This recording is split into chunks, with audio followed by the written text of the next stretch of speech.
Ito na yung ating finished product. Ayan na siya. Good morning! Gagawa tayo ng ganitong lasoy.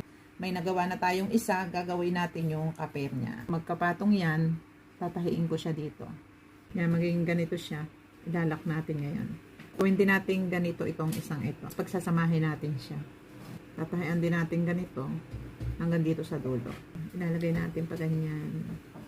Tatahiin ko. Dalawa na siya. Gagawin natin ngayon, lalagyan natin siya ng dekorasyon at lalagyan natin ng goma. Yan, gagawa din tayo ng kulay na ito. Tatahiin din natin dito. Sisimula sa dulo, pagayan. Hanggang doon sa dulo dito.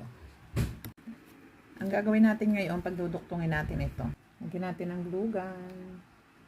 Bali, magiging ganito siya. Dito tayo magsisimula sa ibabaw. Tapos ilalagay natin yung pinakang goma niya. Ilalagay natin itong sintang ito. Tapos papunta dito sa likod.